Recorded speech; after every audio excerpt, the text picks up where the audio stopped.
Hey everybody, have you considered starting a podcast? We here at Screwball give Podbean a high level of recommendation. Podbean has given us the ability to easily bring you Screwball each and every week on all your favorite podcast services. Use the link podbean.com/screwball to sign up and save up to 35% annually. You can also use the link podbean.com/pro/screwball to sign up for a business subscription. Happy podcasting! Hey everybody, welcome back to Screwball, a baseball podcast, your home for everything baseball. I'm your host, Mike Lepre, here with my co-host, Frank White. Hey, how's it going? Now, in this episode of Screwball, we're going to talk about the season recap. We're going to look back at the 2020 season and give our update on the award winners that we talked about a few weeks ago on the show. And we're also going to give an update on what the future of the show holds now that the off-season is kind of in full swing. So we'll kind of give you guys a layout for what our schedule is going to look like, what episodes will be coming, and look forward to 2021. So at the beginning of the show, we should start with, obviously, an update, like I said, on the award winners.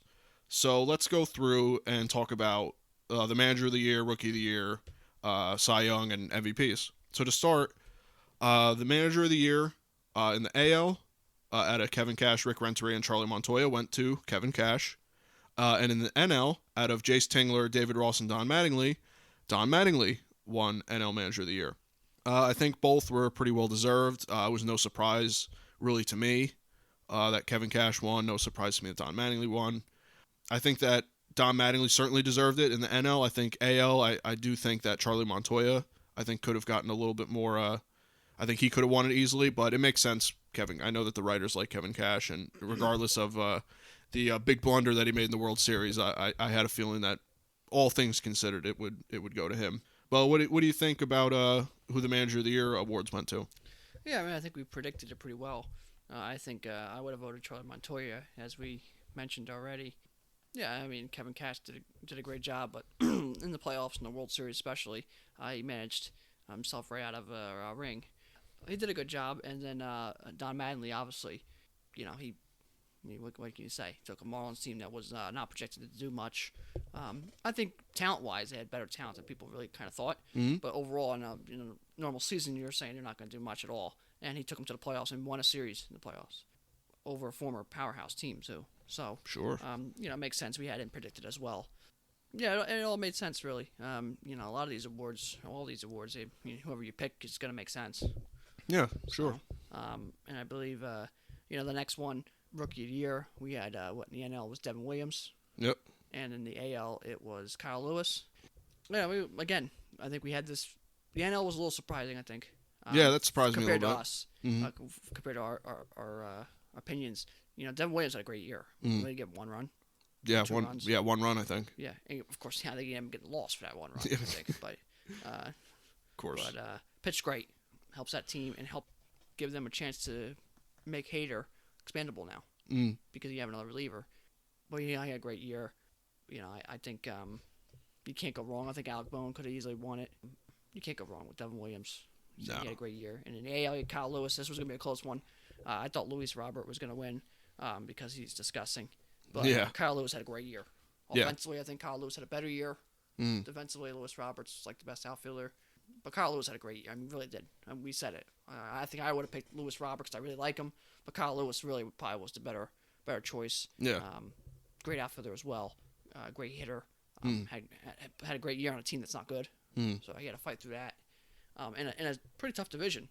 Faced the Angels, who they're not bad. Faced the Astros, who had a bad record but really played well. A really good team. Yeah. The A's played good. And even the Rangers had pretty good pitching.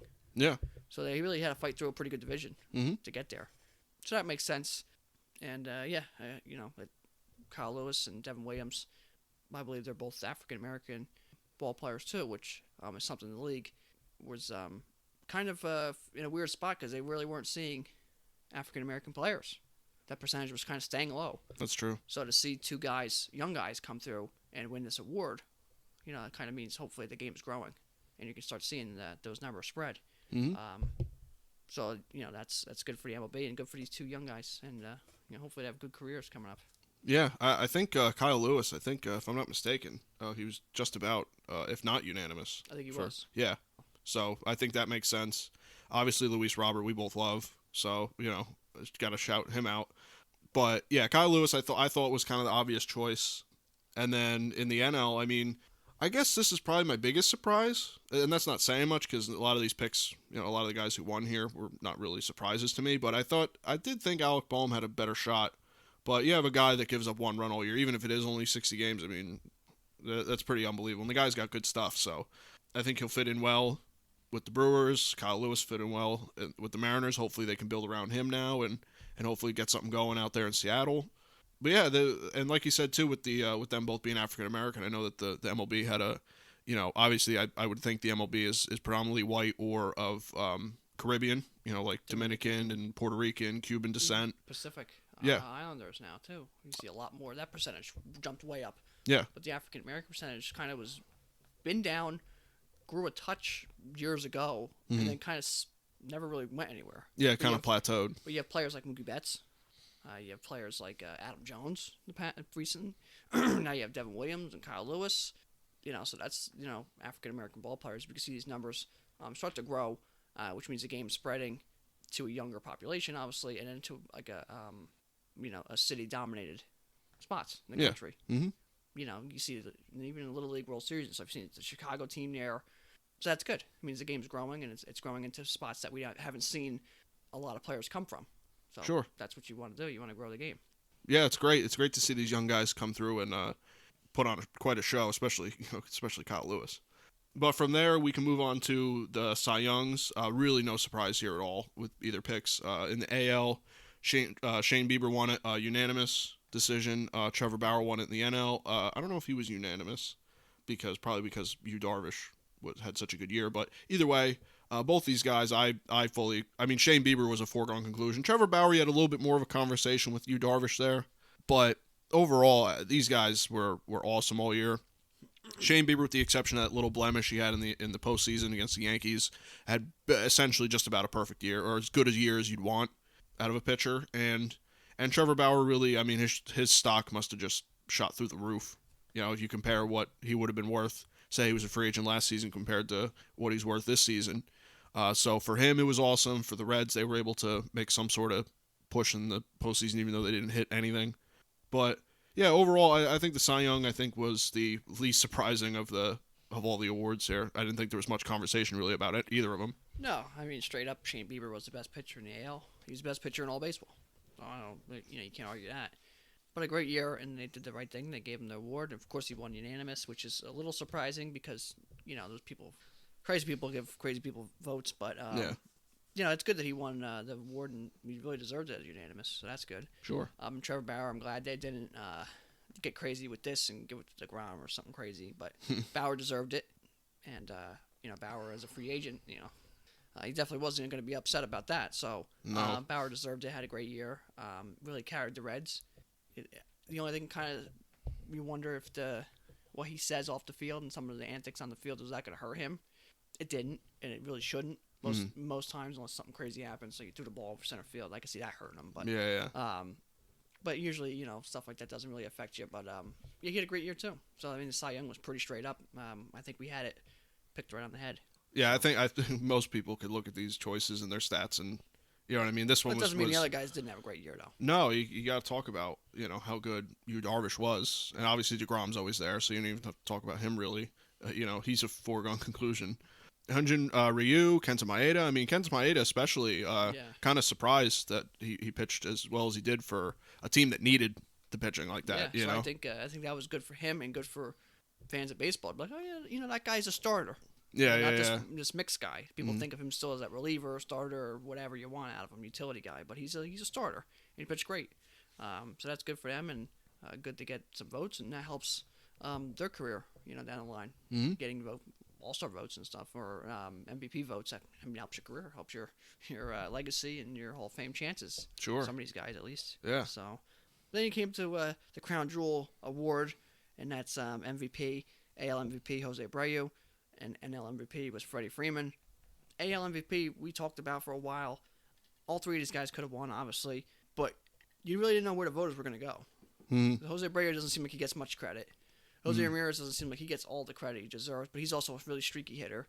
And LeMahieu doesn't ever get talked about, even though he's probably one of the best players in baseball. Yeah, surprised he was even top 3. Yeah, you know? so all these guys, I'm really surprised all 3 of them. And they all had unbelievable years, but I'm really surprised they even talked about him because no one really, out of 3, no one really gets the credit they deserve. Yeah. So would have picked LeMahieu because he's awesome, but Jose Abreu really was your MVP. Yeah. Home runs and the RBIs and led a young team right to the playoffs and won a playoff series. Or no, they lost to the A's in the first round. Yeah, unfortunately, yeah. Game 3, they went to the distance, but played great. But led a young team and looks like drives in a lot of runs. Oh yeah, yep. He's a great player, so his consistent years really helped him in this as well. But he's your MVP in the AL. In the NL, we talked about for a while because I think the NL MVP really wasn't even in the voting. Yeah, agreed. Yeah. So I think that was surprising to us. But Freddie Freeman, he deserves it. Mr. Brave, long time been there. He fought through a lot of good years, bad years, and then now they're good again. Defensively, he's one of the best first basemen. Offensively, power guy to the gap to gap hitter, doubles, triples, runs the bases well, likable guy, and he's a leader of the team. He deserved it. I know I was kind of surprised that they didn't give it to Mookie Betts because the Viters and everybody loves him, but really Freddie Freeman, really Marcell Ozuna is your MVP, but Freddie Freeman was your 1A or 1B. You want to consider him because he really should have won that MVP award, and he did. So good for him. Good for the Braves. But yeah, I think Freddie Freeman really deserved that. He's a real nice guy, and one of the most likable guys in baseball. Yeah, I can't argue really with these choices. I mean, all 6 players, your top 3 for the AL and top 3 for the NL. I mean, with the exception of leaving out Marcell Ozuna, I mean, the picks couldn't be really any better. In the AL, I did pick Abreu. If Voit was in there, I probably would have voted for Voit because I love him. But it's the same thing with LeMahieu, where it's like I just love LeMahieu, so I'd want to vote for him. But really, when you look at the stats, I mean, it makes sense. Abreu is your MVP. That's kind of who I thought. And like you said, Jose Ramirez, I'd say the issue probably with him with getting the voting was the streakiness, was that he wasn't the all-year, like Jose Abreu or LeMahieu. He wasn't there all year. He had his moments where he would get real streaky. So as far as the AL, Jose Abreu was pretty obvious in my mind. And NL, I thought could go either way. My personal vote, like we talked about, both of us would have wanted Freeman out of these 3 guys. I did really think that Mookie Betts was going to get it because I thought that the writers just love him, and I thought that he would get a little bit of a bump because they won the World Series. I thought that would give them quite a bit of a bump. But I'm glad that they chose Freddie Freeman, well deserved. No disrespect, obviously, to Manny Machado either, who I think kind of gets left out of the conversation. Manny Machado had a great year, an exciting Padres team that I'm sure he's going to play well for quite a few years with them. But yeah, Freddie Freeman and Jose Abreu are your MVPs, and well deserved, in my opinion. Before you move on, though, what'd you have? Ryan Tepera? Didn't he get an MVP vote? Was it? He got a top 10 MVP vote. He was a reliever for the Cubs. Got a vote on accident. They said it was a mistake. They didn't mean to hit it or whatever, and he hit it or sent it in. Mm-hmm. So that just touches some of these guys with these votes. But yeah, I believe Marcell Ozuna ended up like 4th in voting. But yeah, I just wanted to bring up that. I think it was Ryan Tepera, who his name is. Yeah, it was Tepera, Terrera, something like that. It was Ryan, Tepera, but I believe it is. Yeah, he got a vote. Yeah. I don't even really know if he had that great of a year, but he got a mistake vote, so that'd go down on his references, stats and references in his career card. So good for him. Yeah. A mistake is a mistake, but he'll take it. Yeah, why not? Ain't gonna hurt nobody. Yeah, I was in the MVP running. I had a good year. No big deal. Yeah. He used a little bit of leverage when he's doing the contract negotiating. Sure. Yeah, he should. Yeah. So as far as this episode goes, we don't have a whole. Obviously, the off season is kind of, other than the awards, kind of a little bit. Obviously, in the beginning of it, there's not a lot of signings, not a lot much to talk about. Just to run through maybe some news pieces though before we get into a little bit more of a beefier conversation. As of recording this, we just found out that Mike Clevenger is going to undergo Tommy John surgery as well as signing a 2-year deal with the Padres. So for him, you can basically write him out of 2021. He's not going to pitch next season. At least you would hope that the Padres don't push him like they did leading up to the playoffs. But that also means that he should be ready to go 2022 for that second year of the contract. We wish our best to Mike Clevenger and him getting a speedy recovery, and then he comes back healthy and pitches well for the Padres. And then the other big piece of news of the Marlins, their new GM, Kim Kim Ang, I believe is how you say it. Forgive me if I said it wrong. It's spelled Kim and then NG. It's pronounced Ang, or at least that's how I've heard the pundits kind of refer to it. She first, I believe, the first woman to be GM in MLB. Forgive me if I'm forgetting the accolades here. Maybe first Asian American, if that's also. I'm not sure if that also went into the accolades list. So good for the Marlins to a little bit more inclusive. I know some other sports trying to get women more in the fold, at least in the management office, and I know the NFL's got women referees and women. I believe there's a woman assistant coaches, and trainers and stuff like that. So a little bit more inclusive stuff is, I guess, always good. I wouldn't be surprised if at some point you start to see women on the field in baseball. I think baseball is a little bit more of the sport that are a little bit more approachable for women, So it's good for the sport, good for the Marlins to kind of lead the charge on that. So that's two big news pieces that I can really think of that are talking points, other than the qualifying offers being rejected by 4 of the 6 players it was offered to. Kevin Gausman and Marcus Stroman accepted their qualifying offers, so they will be back with their respective teams, the Mets and the Giants. Other than that, do you have anything that you can think of that I didn't bring up that is really worth even kind of bringing up? Well, yeah, the Mets got their new owner. Oh, yeah. New philosophy over there. He comes in saying he's going to spend money, he's going to make moves. Players seem to like that. Stroman went right back to him. They got Sandy Allison back, so the Mets seem like they're going to be making a lot of moves. So they're going to be exciting fan base and exciting to some of the city of New York. You got some trade rumors with some of the players we mentioned, some bigger names, and Sanchez and guys like that. The Hall of Fame, we get the list today. Yeah. We announced the finalists, I guess you could say, or the ballot, I guess you could say. Yeah. So we'll see that. So we'll have some things to talk about. It's going to be a big induction class because this year's wasn't on, didn't go. Yeah. So it'll go next year. So there'll be like essentially 2 classes in one. So it should be a big ceremony. But we got that going on. Other than that, we have really that's pretty much it. I think Taijuan Walker signed a 1-year deal with the Blue Jays to stay there. What was it, Taijuan Walker? Or is it Robbie Ray? Maybe you're thinking of? Robbie Yeah. Ray, He signed a 1-year deal to stay at the Blue Jays. That's pretty much it. There hasn't been a whole lot. Some rumors with Jacob Bradley to the Astros and some stuff like that, but nothing really going on yet. We still got another couple weeks before that comes in. But that's pretty much really our biggest news. I can't think of really anything else. No real coaching changes. No, nothing major. We haven't mentioned, Alex Cora went back and Hinch went back. We already mentioned that. I mean, that's pretty much it. I don't know what else. Yeah. Other than that, the Dodgers not getting punished, Justin Turner not getting punished by the league for the protocols they broke. Apparently, just saying sorry is okay for affecting half a team. But if it was in the middle of the year, there would have been a big issue. Oh, Since yeah. the year was over, I guess there's no issue. All you had to do was say sorry, so that's questionable how they handled that. But that's pretty much it. I don't know what else we could say. No. I mean, hopefully nothing between this getting edited and posted. Hopefully nothing big happens. Yeah. Watch LeMahieu will get signed, and Springer and Bauer will all get signed in this 3-day window. Yeah. But that's pretty much it. That's pretty much it. No, nothing crazy, which is fine, and it's expected early in the year. But things will heat up pretty quickly. It only takes one domino to fall, and 15 of them go, or trade. Yeah. And that'll shake the world. Should be exciting off season. Should be different with everything going on. Yeah, hopefully these guys get some good contracts, the contracts they deserve, because I know the off season is projected to look pretty rough for some guys. I'm sure the big boys that are owed their money, like LeMahieu and Realmuto and those guys, will get theirs. But you do hope that you don't have an off season where all of a sudden it's February and there's just a bunch of people lingering, and a lot of good players lingering, and they don't know where they're going. Hopefully it doesn't turn into something like that. Yeah. Well, they got to use an alternate site again to just get these guys trying out and practicing so they're in shape. So when someone's ready to sign them, they can sign. So hopefully we don't have anything like that. That's it. Yeah. The other thing that we wanted to really bring up and talk about, other than our obvious, our trivia question and kind of our schedule to look forward to, but the biggest thing I just wanted to, it's just a broad topic.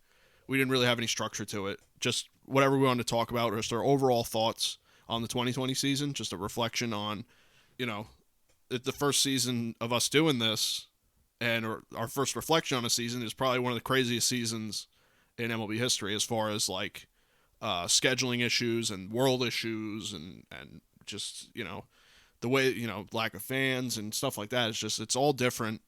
I thought that the MLB handled it pretty well. I think that in the beginning it was pretty rocky, and I thought that it was really not looking good at first. We even floated the idea around the news and maybe even us. I don't know if we did, but the idea of maybe the league shutting down or taking a week off or doing something to kind of mitigate the issues they were having. But after they got through those first few weeks, it seemed like everything went off without a hitch. So I think that there needs to be some sort of reward there, or some sort of good job given to the MLB in that regard, to the players. Piece of metal. Yeah, just whatever piece of metal that they that they designate as the award. But yeah, I thought that the play was good. I thought you could definitely see there was some rust on the players when they first came in. I thought some of the pitchers looked a little rusty, and you could definitely see that it took a little bit for the players to really get going. I thought that the playoffs played a lot different because of the lack of, strain on the guys' bodies. I thought that by the time playoffs came, there was only 60 games, and a lot of guys were still fresh, where 162-game season, I think a little bit more of anything can happen because there's, your better players are either hurt or, they're kind of, after the dog days of summer, they're pretty beat, So I think that made a difference in the playoffs. I thought that the extended playoff issue was good for the season. I don't know if I really don't want it, to continue. But I thought the 3-game series leading to a 5 and then 7-game series I thought was cool. That gave a little more baseball, which is fine with me. The universal DH I love. I wish they would keep that. The runner at second in extra innings, don't like it, but I think you brought up either last week or 2 weeks ago where they would think about maybe keeping it for the 12th, 13th inning on to where it gets deep into the extra innings. I thought there was some, exciting statistical stuff like LeMahieu kind of getting into 360, 370 area of average. You saw some guys like really beef up their average that way, 330s, 340s, stuff you don't usually see in a 162-game season really anymore. I think overall that the season was good. I thought the season was a success in a lot of people's minds, all things considered. Obviously, we still got a little bit of ways to go with COVID. I think that we're kind of hopefully approaching we're approaching a vaccine here soon, and hopefully we can get some of this stuff under wraps and under control, and the 2021 season can then go off without a hitch. But I think all things considered, the 2020 season I thought was pretty good, and I thought there was a lot of exciting play. I don't really have too many big criticisms, but obviously there's a little stuff that Rob Manfred could communicate better to the fans. I think that he's probably one of the biggest criticisms I have. Overall, I can't say nothing bad about the players. They did their job, keeping us entertained, and I just overall thought that the season was good. I don't know what are your overall kind of thoughts? We had baseball. We had it, and we didn't have it, and then we had it, and we didn't have it, and we had it, and we played it, and that's the good thing. Because, I don't know how much I could sit here and look at Mike and talk to him if there wasn't baseball. Yeah, 2020 was pretty crazy. I don't want to say it's all Mike's fault, but yeah, I'm easy to blame. Yeah, he made podcasts and things went off the wall, so you do the math. So, but it was a great season. It was great. Yeah, because there was baseball. They fought through. Baseball is in probably the best shape to continue handling this, as their season's past the new outbreak kind of season of the winter and the flu season and stuff like that. Football is coming to their best parts, and they're struggling. Basketball's going to kind of start back up, and hockey's going to start back up kind of when things are still kind of, in that flu season. Baseball's going to be past that and fight through into the warmer days, which, usually it's a lack of spreading, and a vaccine will be out by then. So baseball's probably in the best shape to have a normal season next year. They already have fans. They're already saying they're going to have fans. The percentages we don't know, but they're going to have fans in the stands in 2021 unless something crazy happens, which, don't count that out. But yeah, fans be back would be great. I mean, it's going to be hard to go to a game and not feel some sort of emotion. Agreed. Especially as someone who went to a million baseball games, minor, professional, anything. To not go to a game, I mean, even a minor league game in a year was tough. To not see minor league baseball was tough. To not have the highlights of a minor league game, or to go look at the standings of minor leagues or get that was tough. Because you knew that how much that impacted teams and players and the people. Just the people involved that no one really talks about. Yeah. Because there's a lot of people involved, Mm-hmm. actual human beings, normal people like me and Mike here. So to get them back doing their thing would be nice. But the season this year was good. They fought through.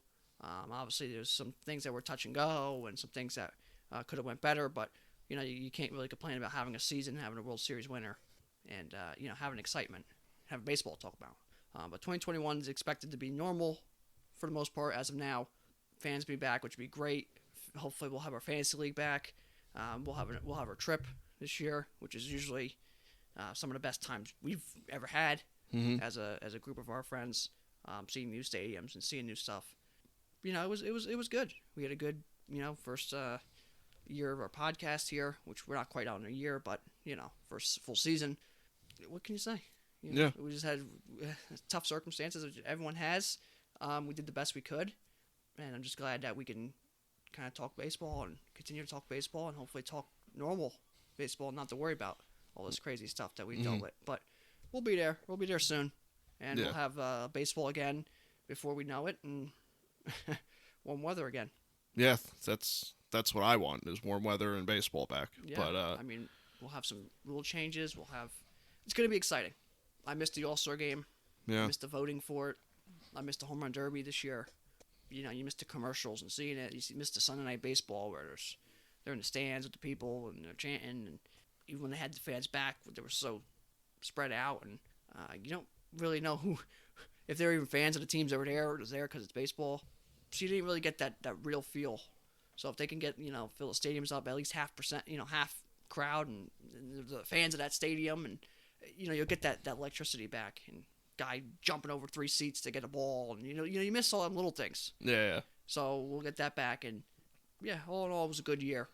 Some players had some great years, raised their career lines and their stat lines, and some guys batted barely hit the interstate. Yeah. Yeah. A lot of under Mendoza line, a lot of people way over 300. One guy, Devin Williams, get 1 run. Yeah. So you've seen some of the crazy stuff we expected. Not quite the 400 average and the no runs and those things that people wanted to see. We've seen some crazy stuff. We've seen some consistency out of the consistent players, no matter what. If it's they play 10 games, they play 150 games, they play 300 games. The LeMahieu kind of players are going to still do their thing, and that's what we've seen. I mean, I don't know what else we can really say. Just it was overall a good year, and we'll just hope we get back to normal. Yeah. A normal year where we can kind of see and kind of go about our business as everyone else can go about their business in a normal way. Yeah, let's hope that 2020 was kind of the COVID year, and let's hope 2021 is the recovery year. We start to see COVID. It's not just going to go away overnight. Hopefully, it starts to just fade away. Everyone hopefully can get vaccinated, and we can kind of start to get this thing under wraps, like I said, and under control. And then we don't have this idea, because it's also going to take a little bit for a lot of people to be able to go in crowds and feel safe. So hopefully we can get back to a point where maybe midway through the season next season, or hopefully even sooner, or maybe even opening day, we have a point where people can feel safe to be in a full crowd like that and to be next to each other and not have that second thought in their head. And I think that there was something missing. You could tell not having fans in the stands, where you could it was cool to just hear the crack of the bat, and you could get a better idea of like how powerful these guys are. Yeah, especially or the guys talking to each other on bases or yelling from the dugout. And yeah, you got the little things that you don't get at all when you got the constant chatter of fans in the stands and stuff. But there's, especially in the playoffs, there was that aura that you were missing, like that electricity in the crowd that you kind of even feel through a TV. So hopefully we start to get some sort of, hopefully, like I said, 2021 is more of a year of recovery and getting back to normal life, or maybe it's a new normal. I don't know where we go after this, you know. But you miss out on the playoffs and the electricity, and you miss out on the fans pumping up the crowd and pumping up a team, and seeing a comeback or seeing. I mean, imagine we had full fans of Rays and Dodger fans and other baseball fans when Brett Phillips gets a base hit and just stumbling and bumbling, everyone's falling down and there's people scoring. I mean, imagine the yelling and the screaming. Mm-hmm. It would have been off the charts. And yeah, Texas want the Rangers want to fill their new stadium, and some of these teams who have newer stadiums want to fill their stadium. Every team wants to fill their stadium, but they didn't get a chance to see it in a full effect, see their show off their stadium and get their fans to feel like it's home again. we didn't get to see that. We didn't get to see some of these young guys. Mike Trout in his age 27 season.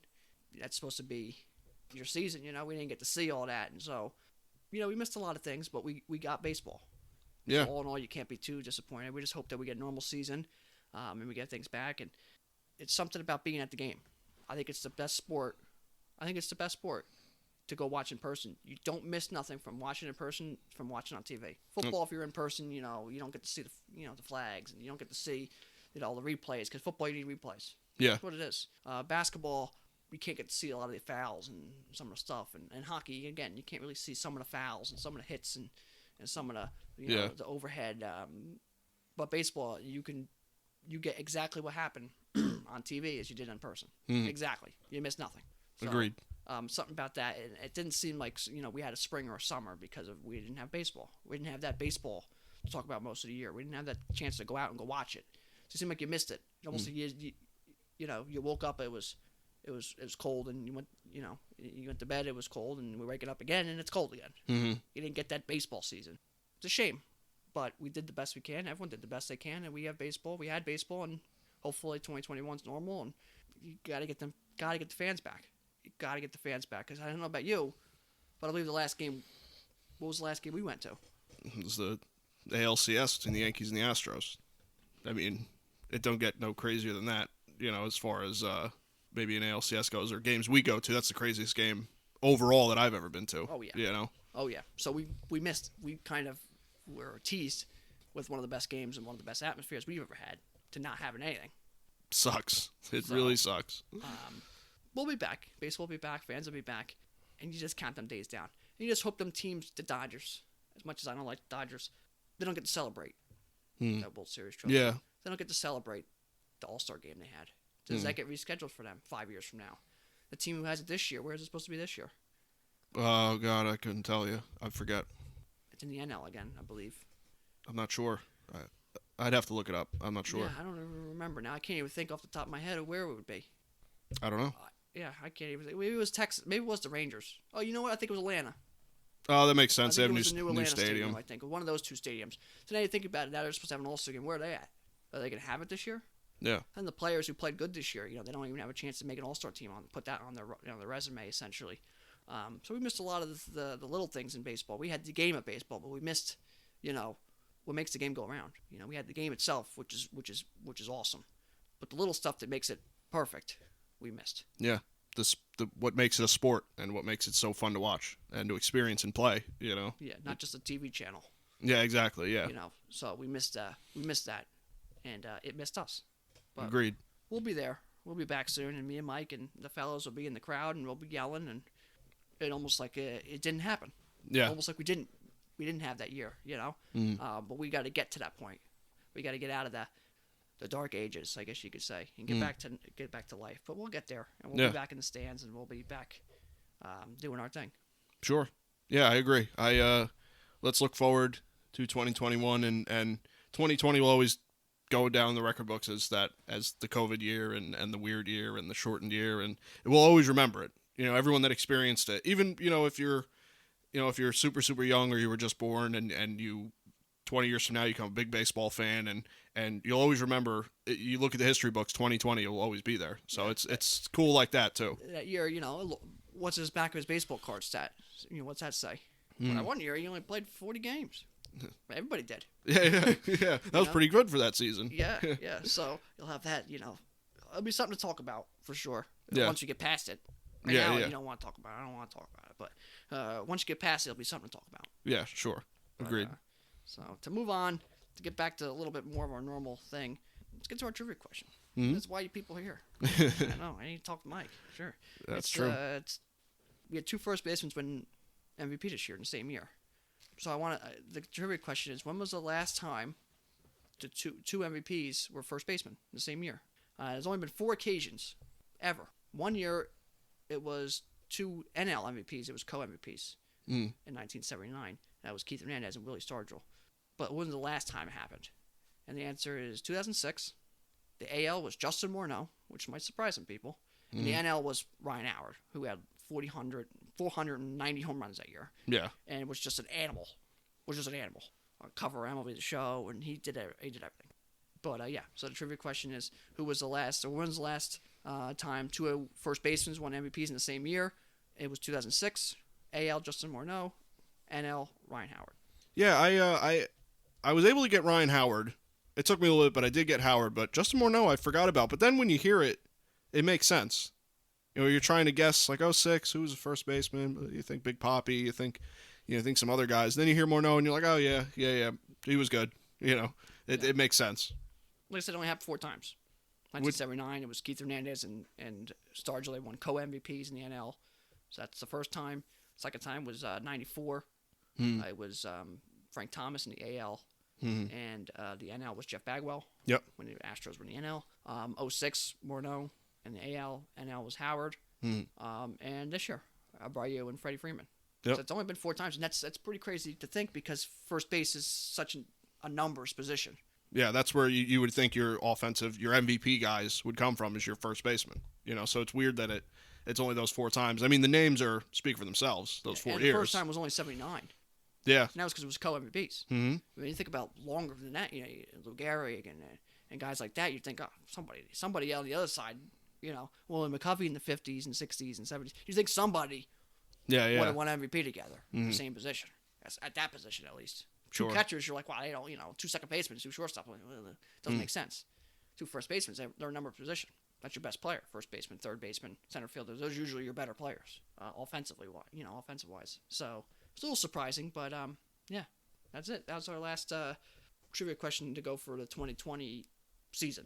Yeah. The actual 2020 season. We'll have more, obviously, in the off season here, but to go along with the 2020 season, that's our last one. Yeah. It was a good one, too. It took me a little bit to guess, and you had me guess the other years, too. I'd obviously needed some hints, but, I don't know why I always remember Willie Stargell in 79. It's just like he was...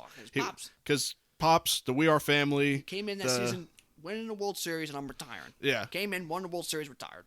At 50 years old, whatever he was. 30, what was he, 39? He was like 39, 40 years old, Came right in, and he smoked the ball a year. Yep. Hit the ball out of Dodger Stadium, one of the few people to ever done that. World Series about like 500. He don't care. Yeah. It's Willie Stargell. Keith Hernandez surprised me, though. I always forget about Keith Hernandez. Especially as a first base, he doesn't put up the home run numbers and the big numbers, but defensively he was great, and average-wise he was really good. Yeah, it makes sense. It's just I always forget about him. It's just when you think first baseman, he's not the first. You think big, strong, kind of slow, lumbering guys, not a big, average defense guy. It's just not what your mind goes to first as a baseball fan.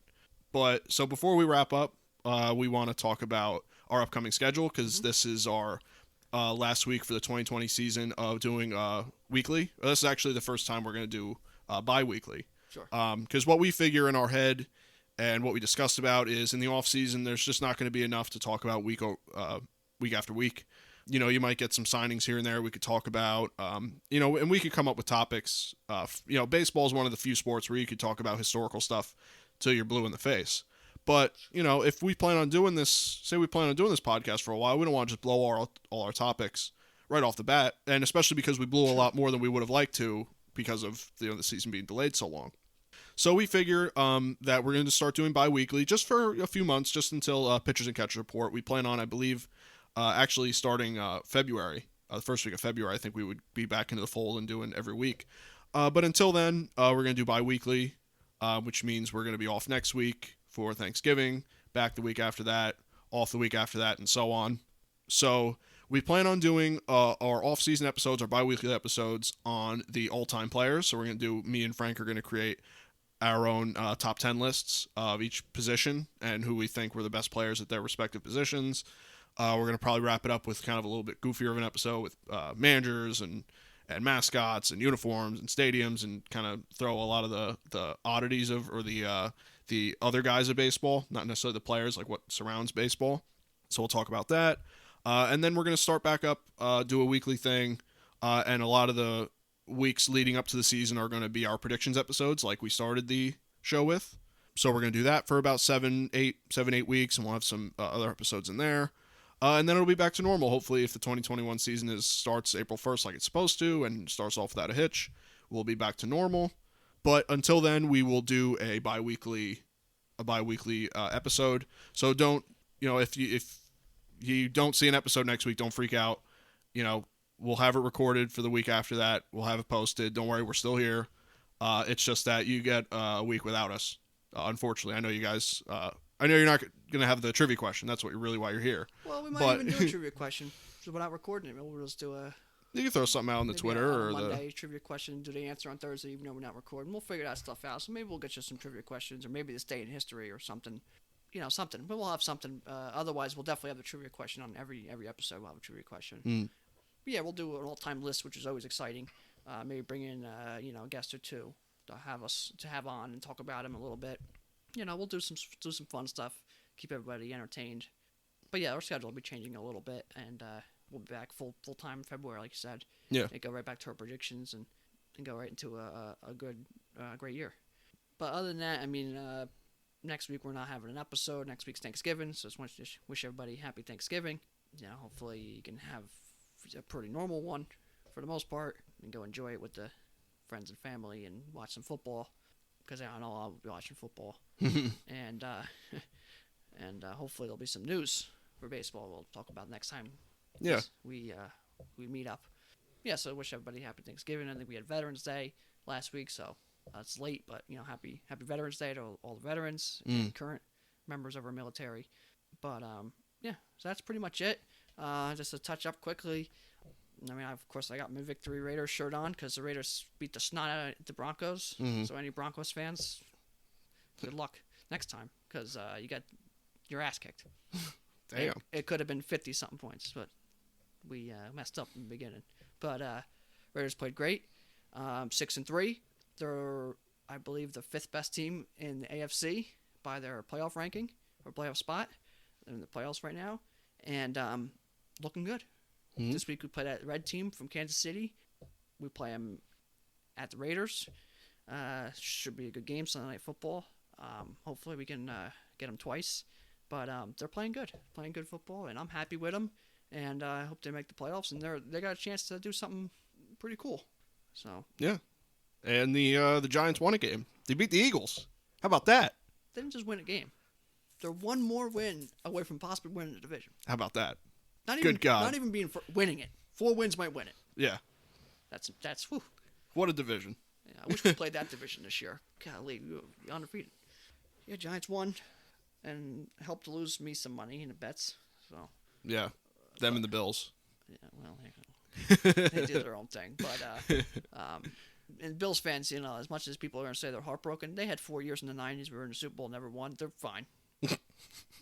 They have 4 more weeks of that Hail Mary before they start getting heartbroken, so they're fine. They're like, we've been here. Yeah, we've been there before. Yeah, okay. So they don't care. Yeah. But yeah, the Raiders are playing good, so that's a little football update. So go Raiders, and hopefully beat that terrible team in Kansas City, because no one likes them, and no one should like them. And if you do like them, then too bad. So Golly. That's where we are with them, because I can't stand them. I know you don't. Oh, I know you don't. So, but go Raiders. There you go. So if that's it, then let's get the hell out of here. I know you wanna watch what's the Monday night game? It's Bears and Vikings. That's right. That's right. Yep.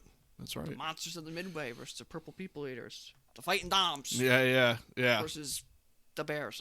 Yeah. Versus the Bears. The Bears. Yeah. The Bears. So.